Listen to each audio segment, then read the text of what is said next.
ചേച്ചിയാണോ ഈ പ്രബേന്ദു? ചേച്ചിയാണോ ഈ പ്രബേന്ദുന്ന്? Also, it's such an interesting name. Prabhendu. ചേച്ചിയല്ല ചേട്ടൻ. ചേട്ടനാ? എന്നാ പോയി ചേട്ടനെ വിളിച്ചിട്ട് വരിക.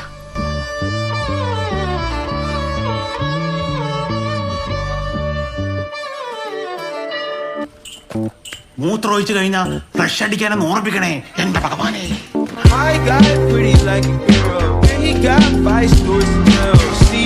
ചില സാധനങ്ങളുണ്ട്, ഹ്യൂമറിന്റെ ചില ഏരിയാസ് ഒക്കെ അതിന് ഇവനെ പോലെ വേറെ ആർക്കും ചെയ്യാൻ പറ്റില്ല. ചേഞ്ച് ഉണ്ടാവും. എത്ര ഉണ്ട്? ഒരു 200. 100 മതിയോ? അല്ല, 200 ഒറ്റയാണല്ലോ. ഓക്കെയാണ്. അപ്പൊ അത് ചേഞ്ച് അല്ലല്ലോ. പുള്ളിയുടെ ഏരിയയിൽ പുള്ളി അടിപൊളിയാണ്. ഈ സിനിമ നിവിനായതുകൊണ്ട് തന്നെ ഇങ്ങനെ കണ്ടിരിക്കാൻ ഭയങ്കര രസമായിരുന്നു. കാരണം എന്തിനാ? ജസ്റ്റ് ഒന്ന് പുറത്തിറങ്ങാൻ.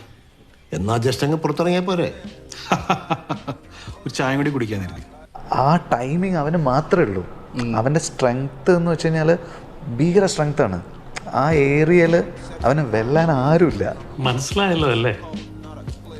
പിന്നെ മോളെ ചെറുപ്പത്തിൽ കണ്ടതാ, വളർന്നല്ലോ. അയ്യോ, ഇവളപ്പുറത്തെ വീട്ടിലാ. ഞങ്ങൾ ഇങ്ങോട്ടേക്കാന്ന് പറഞ്ഞപ്പോ ഈ മനയൊക്കെ ഒന്ന് കാണാൻ വേണ്ടി വന്നതാ. ഹ്യൂമർ എന്നൊക്കെ പറഞ്ഞാൽ ഞാൻ പോലെ അത്രയും നാച്ചുറൽ ആയിട്ടൊക്കെ ചെയ്യാന്ന് പറഞ്ഞ it's a very difficult thing to pull off. Oh sorry, നിങ്ങൾക്ക് ആൺകുട്ടിയാണല്ലോ അല്ലേ? ഇതെന്റെ ബ്രദറാ. എന്റെ ഹസ്ബൻഡ് ഖത്തറിലാ.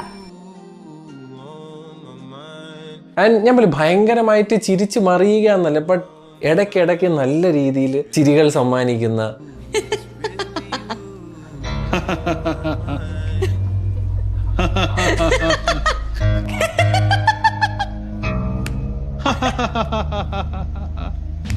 ഞങ്ങള് മനസ്സിലായില്ലേ? ഓട്ടുകമ്പനിയുടെ അടുത്തുള്ള കളരിക്കലെ ഡേവിസ്. പിന്നെ ഡേവിസ് നമ്മുടെ സ്വന്തം ആളാണല്ലോ. ഡേവിസ് ആണ് ഞാൻ. so nice and so happy to actually see Nivin Pauly performing. നോക്കി നിൽക്കാതെ എന്തെങ്കിലും ഒന്ന് പറ. സാദിയ ബണ്ണും ചാറും കഴിക്കുന്നില്ലേ? പുള്ളിയുടെ ഒരു പടം ഹിറ്റ് ആകുക എന്ന് പറയുന്നത് എന്തോ നമുക്ക് ഭയങ്കര സന്തോഷമാണ്. അത് ഞാൻ കുറേ നാളായിട്ട് കാത്തിരുന്ന ഒരു കംബാക്ക് ആണ് പുള്ളിയുടേത്. And with this movie I feel he is definitely back. നല്ല തണുത്ത കാറ്റുണ്ടല്ലേ?